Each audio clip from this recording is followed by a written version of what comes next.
They were called the Class of '92, the golden generation who carried the hopes of Old Trafford. Peter Schmeichel commanded from his goal. Gary Neville led the back line. Beckham's crosses bent like poetry. Roy Keane ruled the midfield. Ryan Giggs glided with magic. And Ole Gunnar Solskjaer waited quietly to change history. They were not just players, they were a promise. That promise was tested by failure. In 1998, United led Arsenal by 11 points and lost it all. Injuries ravaged the team. 9 starters vanished. They fell to AS Monaco in Europe. Critics said Ferguson's dynasty was dying, but the fire inside him was not. That summer felt heavy. Veterans Brian McClair and Gary Pallister departed. Schmeichel announced his final season. Even the board doubted Ferguson's focus rumors, said he cared more about horse racing than football. At a tense meeting, he slammed the table. "If you think I'm not the right man, I'll walk now." Silence. Respect returned. Reinforcements arrived. Jaap Stam, a rock in defense. Jesper Blomqvist, bringing speed. And after long debate, Dwight York, Ferguson's chosen striker. Paired with Andy Cole, he lit the league on fire. The dressing room smiled again. The new season began in doubt. Beckham, haunted by his World Cup red card, was booed nationwide. United stumbled, but Ferguson reminded them, talent wins games. Character wins titles. They listened and responded. By autumn, it exploded. York and Cole moved like reflections of each other. Giggs's runs, Beckham's curls, Solskjaer's timing goals poured in. An 8-1 demolition of Nottingham Forest, with Ole scoring 4 in 12 minutes, announced United's return. But Arsenal were still there, relentless, elegant, cruel. Every weekend became a battle for pride. United were fighting on 3 fronts: League, FA Cup, and Europe, and history waited for no one. The FA Cup run was glorious. Middlesbrough, Fulham, Liverpool all fell. Then the semi-final replay with Arsenal. Beckham's opener, Bergkamp's reply, Keane's red card, 10 men left.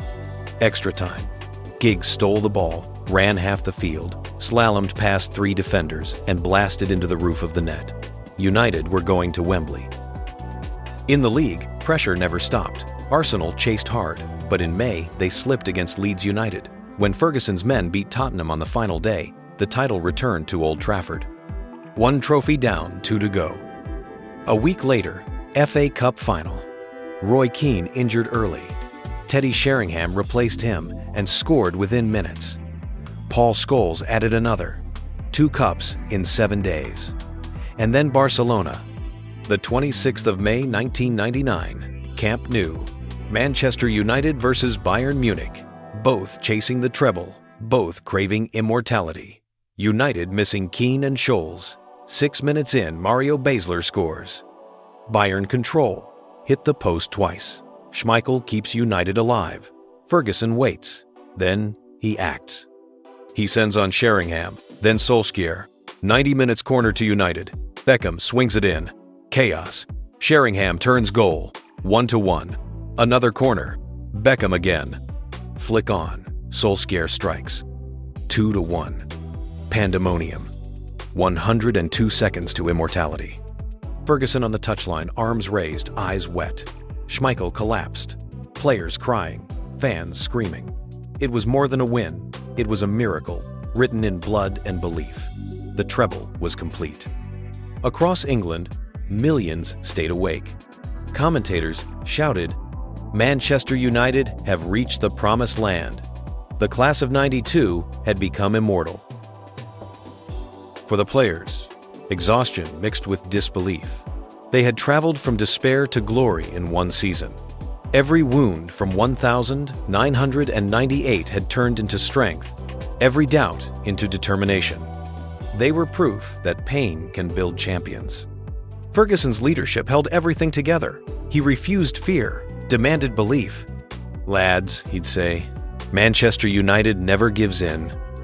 When the miracle came, he smiled and uttered the line that became immortal. "Football, bloody hell." Across England, Televisions replayed those final 2 corners on endless loops. Streets erupted in chants, pubs overflowed. Even rival fans whispered, "We'll never see anything like that again." It was more than football.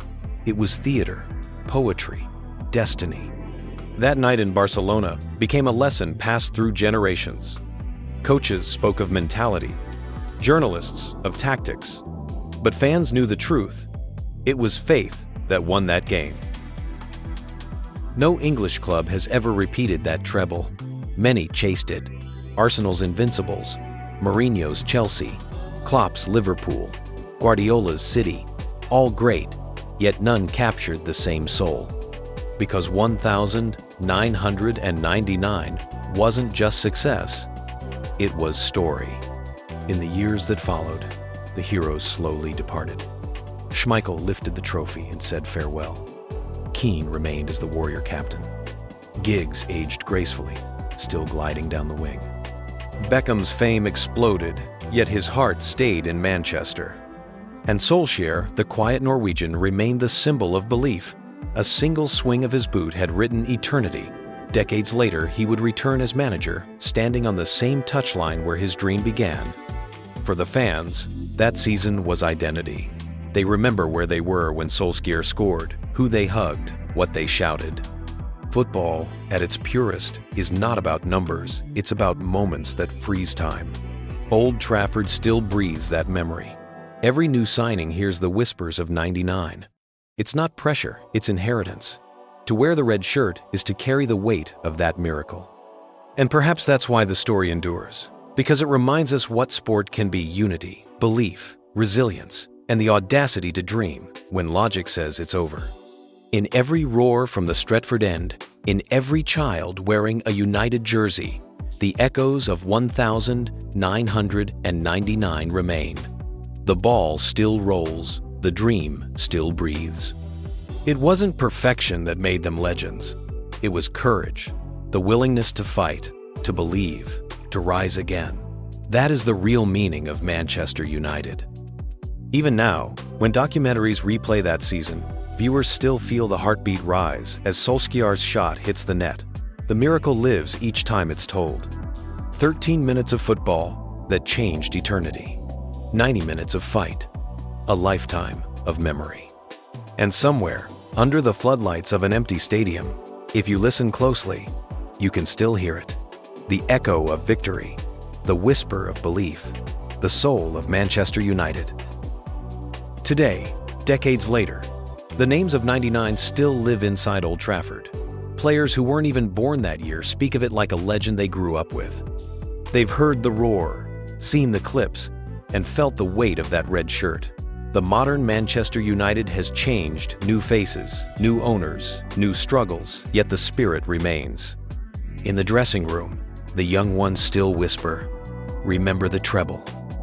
Because in every era, when the team stumbles, the memory of 1999 reminds them who they are and why they must rise again.